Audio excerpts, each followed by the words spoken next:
runners coming up the hill, 100 runners going down. UTA 2025. 1k in, 99 to go. How about that view, huh? 1k in and we hit the trails. Yeah, baby. You cannot beat the views in the Blue Mountains. Even when you're running. Practice, especially when you're running. How good are the views out here, huh? No, be in it, mate. Be in it. It's all about it.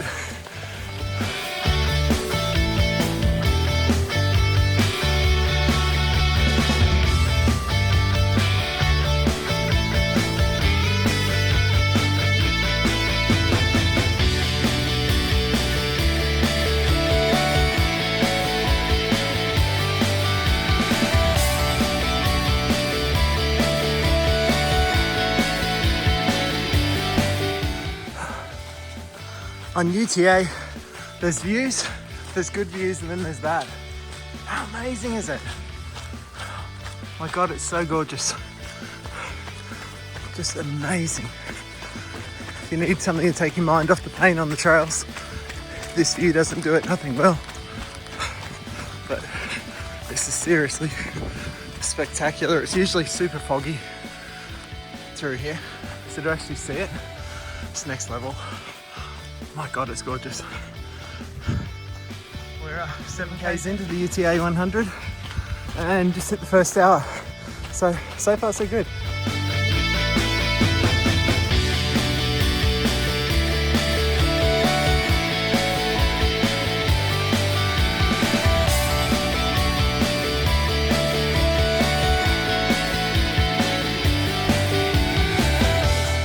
It's all going well this morning, the UTA 100.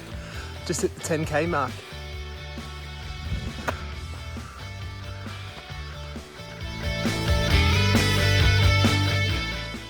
So I'm 10k's in an hour and 26. So I'm pretty happy with that. Well, 2025, there is the conga line. Again, last year it wasn't this far back and it took over an hour to get down. So I think it's going to be a long morning and a big delay because it is a big.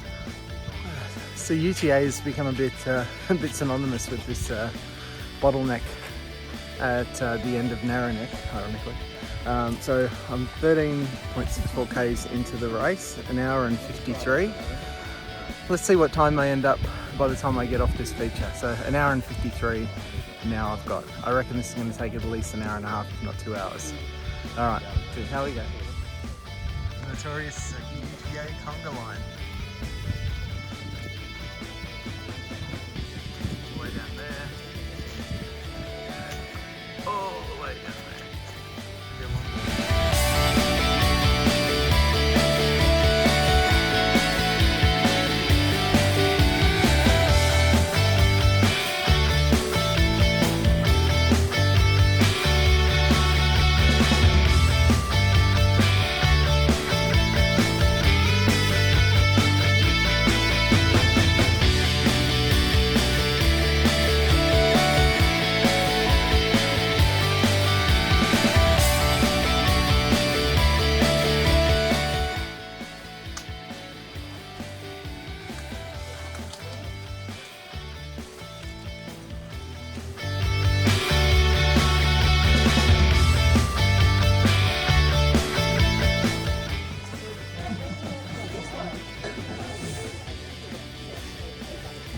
Faster runner? Yes. Humorous. Faster runners, please make themselves known. We'll give them the express line.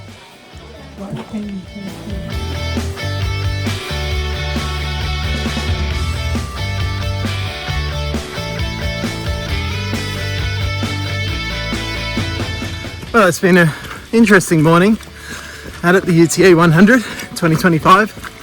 I am currently just about to hit 17 kilometers and unfortunately it's at 4 hours and 24 because as we were coming down from Narrow Neck there was just a huge delay. Nearly 2 hours this year. Last year was an hour. But this year, yeah, nearly 2 hours, and I suspect the people in the group that started behind mine, potentially even longer. So yeah, huge chunk of time lost. It's going to make earning that bronze buckle, if that's a option, really pretty tough. But we'll give it a crack. But back out, just gone past the first water checkpoint. So some runnable trail again. It's extremely slippery and muddy, real sort of muddy clay out here. So just sliding down the hill down that cliff face from Narrow Neck. It is what it is. But yeah, it's a tricky one this year. So they've had to adjust all of the checkpoint cut-off times as well. I believe they've added an hour to each of them. Probably not enough, to be honest, given how long people have waited up there, but we'll see how it pans out.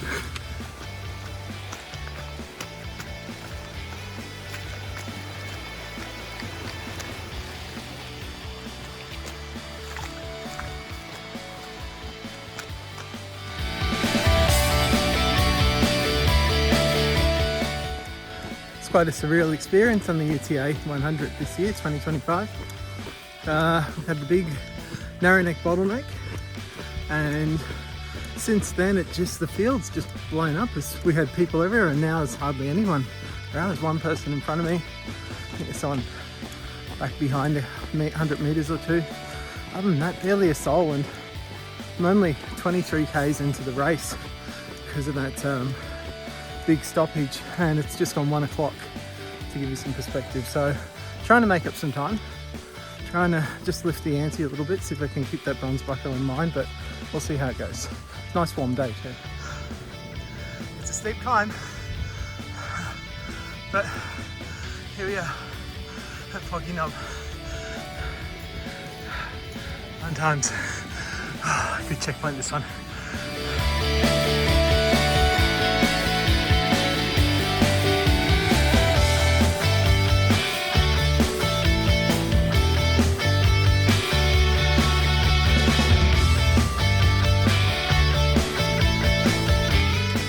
Well, this UTA 100 2025 has been quite the day. I was starting to, as we got up to Iron Pot, I was starting to feel like I was going to cramp, getting like these little twinges in my left calf, and doing what I could to try and manage that, slow down, take a couple of steps backwards even in desperation. But yeah, I was a bit sort of worried that was going to go, because I've had a few issues in the last week as well, sleeping with a few cramps. So yeah, having a few dramas, and then we're crossing a river, and I was with a group of friends from home, which is really nice when you're running this distance and you've got familiar faces around you. And as we crossed the creek, yeah, I just stepped really heavy with my left leg, and bang, it was a cramp so tight that it just dropped me. It was so painful and a little bit embarrassing, if I'm being honest. Yeah, so I just hit the deck. It was pulsing really hard. The guys were awesome. Ranjit, Satnam, and some of their other friends. Sorry, I can't remember everyone's name. It's a little bit of a blur. So I thought the race was done. Then I was screaming around in agony. There are actually quite a lot of runners who stopped to offer assistance. Was given some salt pills. Had my first shot of pickle juice, which I've only ever heard of. I've never had. And lo and behold, nearly 3 k's later, I'm walking again. So it's really slow. I don't know where this is going to end up, but I think I'm just going to give it a crack. I'll just keep going and see how far I can get. So yeah, the fun of the UTA. It's really quite pretty down here in the Megalong Valley.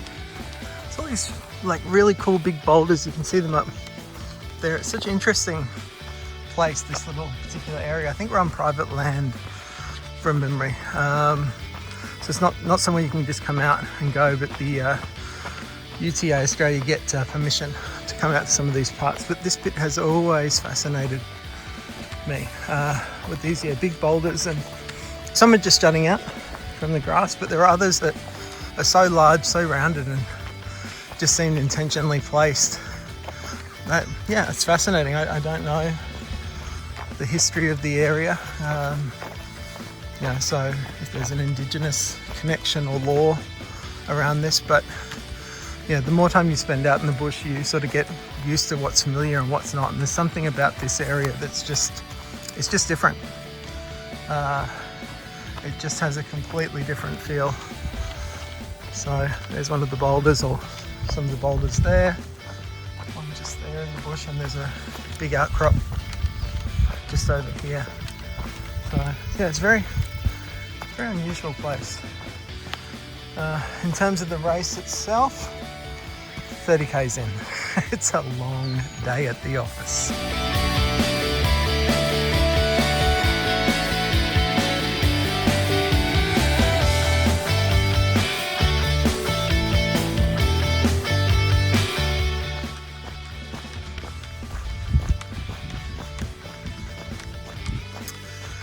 It's 4 o'clock. Still out here, still going. Pretty exhausted if I'm being honest, but yeah, still keep trying. My pace is all the way down to 11:20 per kilometre, so it's dead slow, but that's all I can manage since the cramp. Just the fact I'm up and walking, I think it's a win. But yeah, tough day at the office. Out in Megalong Valley. It's very pretty out here, even though I'm in quite a bit of pain. But yeah, I can still appreciate the beauty.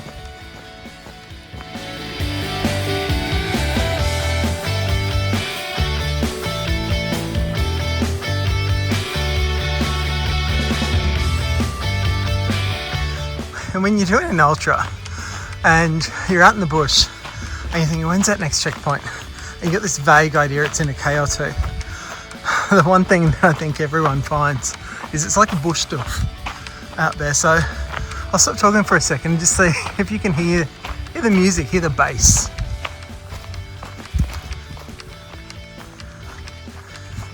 So I don't know if you can pick that up or if that'll come up on the audio, but I can hear it clearly. And I think the checkpoint is about 1.6 k's away. So it's what you need to lift your spirits. Fun times. Still not at the checkpoint, but the drum and bass is getting louder. So let's see. I think my big concern when I get here is going to be whether or not I make the cutoff. So I'll just do my best, see how we go, and we'll work from there. Gear check, hey? Woo! There we go. Oh, I'm at the checkpoint, damn straight. This is good. Now this checkpoint could not come soon enough. I'm so thirsty. So I'm going to sort that out. Alright, 6 foot track checkpoint. Here we are. 37.5 k's in. Well, I got through the 6 foot track checkpoint. Now I'm out in some really beautiful country. I'm not going to get to enjoy much more of it before it gets dark. It's just gone after 5 o'clock. So I left that checkpoint with 30 minutes to spare before it closed. So I've just gone past the 39k mark. It's just after 5 p.m. I keep trying to remind myself that even though it's taken me 9 hours to get here, 2 of those hours were pretty much standing still. So 7 hours, 35 minutes isn't terrible. The cramps, it's going to make things interesting.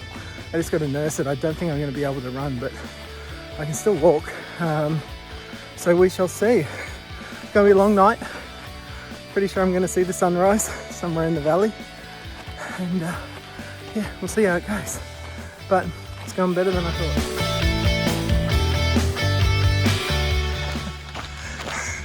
It's been a long day. I'm about 47.5 k's in. I think it's around 8 o'clock or coming up to. And I'm getting closer, probably within a k or two of hitting Nelly's Glen, which is one of the toughest parts of the course. A really kind of difficult ascent. As you can see, it's foggy. It's very dark. and if it wasn't for my head torch it would be pitch black. The field's completely broken up.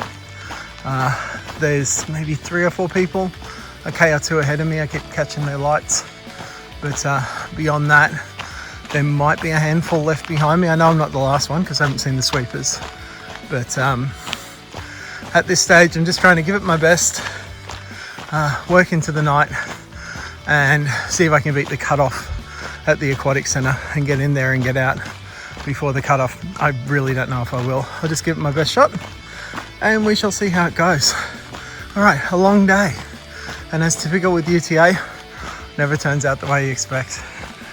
All right, there's some of the bush, just illuminating that at night. It's pretty quiet out here, but I think because we make so much noise, it keeps the animals away. Sorry, the visuals are a little bit average to say the least, and blurry and dark, but that's what it's like out here at 8 o'clock at night in the Blue Mountains when you're by yourself, and have been for quite some time now. But some good news, I just hit the 50k mark, so still haven't reached Nellie's Glen yet. This seems to get further away every year, not that I'm complaining, but yeah, I've hit 50k's in 12 hours and 18 minutes. So I've got to factor in that if not for that 2-hour bottleneck earlier, let's say it might have taken about 45 minutes to get down. So hopefully I can do the next 50 in under 12 hours or around 12 hours. So it'll be a long day. Definitely we're running into tomorrow morning.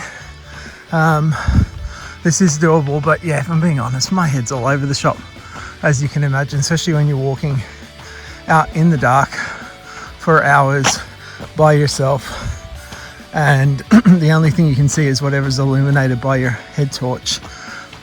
If you're not careful, your brain just goes crazy, and 1 minute it's yep, can get this done, and the next minute it's just the ultimate pity party about, oh, what a disaster, what a train wreck, and I should pull the pin, but nah, let's just got to try and get up to the aquatic centre now, and I keep sort of hanging on to the hope that once I've cleared Nellie's Glen there is a lot more road for a little bit, so that'll take a bit of pressure off my legs and hopefully lift things up a bit.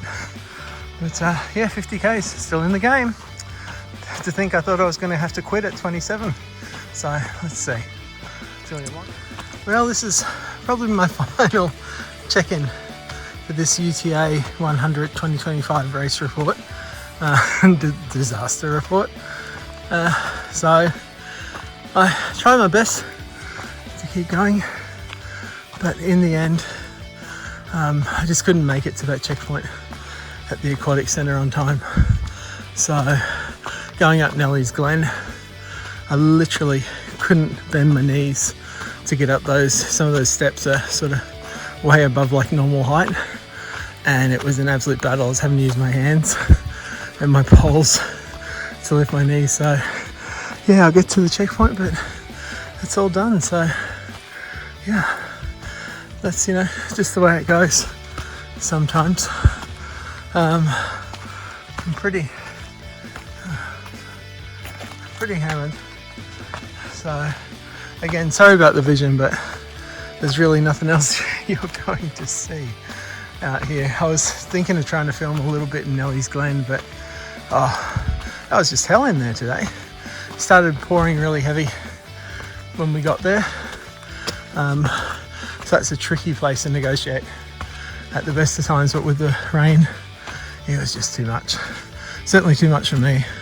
So UTA, you win this one. You absolutely win this one.